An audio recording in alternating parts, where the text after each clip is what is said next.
भारत ने पाकिस्तान से जुड़े एक बड़े जासूसी नेटवर्क का पर्दाफाश करते हुए पिछले 2 हफ्तों में कम से कम 12 लोगों को गिरफ्तार किया है। इसमें से एक मशहूर यूट्यूबर भी शामिल है, जिसे पाकिस्तान के लिए जासूसी करने के आरोप में गिरफ्तार किया गया है।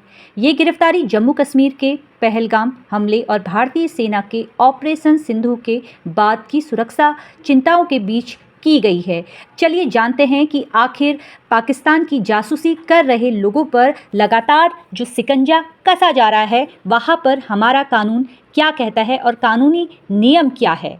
जासूसी एक संज्ञेय अपराध के अंतर्गत आता है, जहां पर पुलिस बिना वारंट के गिरफ्तार कर सकती है। जांच प्रक्रिया में राष्ट्रीय जांच agency NIA, research and analysis wing RAW और इंटेलिजेंट ब्यूरो IB जैसी खुफिया एजेंसी शामिल हो सकती है, जो सबूतों को गहनता से विश्लेषण करती है।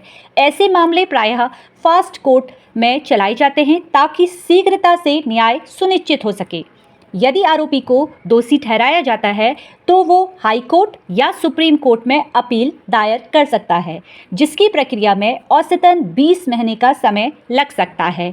चलिए जानते हैं कि आखिर कानूनी प्रावधान क्या है जो जासूसी से संबंधित सेक्शन को बताता है। Artificial secret act 1923। चलिए जानते हैं कि आखिर किन किन सेक्शन के तहत कितनी साल की सजा का प्रावधान है, जहां पर अगर कोई व्यक्ति सैन्य योजना हथियारों से संबंधित जानकारी देता है या किसी विदेशी एजेंट से संपर्क करता है या गोपनीय जानकारी लीक करता है, तो वहां पर सजा का प्रावधान क्या है। अगर बात की जाए सेक्शन 3 की, जो ये बताती है कि यदि कोई व्यक्ति देश की सुरक्षा से जुड़ी हुई जानकारी जैसे कि सैन्य योजना हथियार किसी विदेशी एजेंट को देता है तो उसे 14 साल तक की सजा हो सकती है, और अगर ये मामला गंभीर हो तो वहां पर उसे आजीवन कारावास भी हो सकता है। अगर बात की जाए सेक्शन 4 की, तो वहां पर विदेशी एजेंट के साथ संपर्क करने पर व्यक्ति को 2 साल की सजा का प्रावधान है।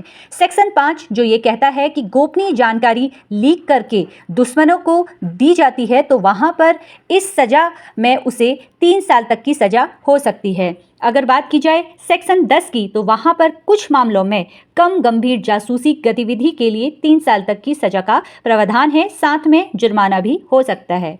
भारतीय न्याय संहिता BNS 2023 में धारा 152 के तहत यदि धारा भारत की संप्रभुता, एकता, अखंडता को खतरे में डालता है तो गतिविधि को अगर वो कवर कर रहा है, जैसे कि जासूसी से संबंधित कुछ गतिविधियां अगर उसमें शामिल हैं, तो ऐसी सजा के रूप में मृत्युदंड या आजीवन कारावास तक हो सकता है। यदि कोई व्यक्ति देश के खिलाफ युद्ध छेड़ने, सैन्य जानकारी साझा करने में शामिल है तो उसे मृत्यु दंड या आजीवन कारावास की भी सजा हो सकते हैं। अगर बात की जाए IPC की, तो IPC की धारा 121 के अनुसार इसमें कुछ और धाराएं जुड़ी हुई हैं जो जासूसी से संबंधित है। वहां पर इन धाराओं को BNS में शामिल किया गया है। जैसा कि आप लोगों को मालूम है कि नया कानून BNS के अंतर्गत सजा का निर्धारण होता है।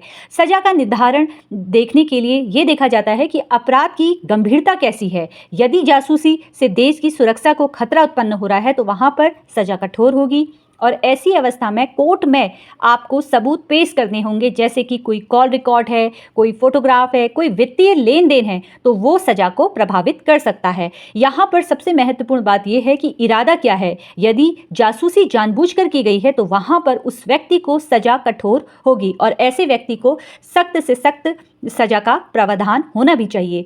अगर बात की जाए इन सारे सेक्शनों की, तो यहाँ पर जो अभी ये मामला निकल के आया है, जहाँ पर ज्योति मल्होत्रा नाम की एक यूट्यूबर, जिसे पाकिस्तान के लिए जासूसी के आरोप में गिरफ्तार किया गया है, तो वहाँ पर उस महिला को सख्त से सख्त सजा का प्रावधान मिलना चाहिए। और ऐसी ही कानूनी जानकारी प्राप्त करने के लिए आप लोग मुझसे जुड़ते रहिए। धन्यवाद।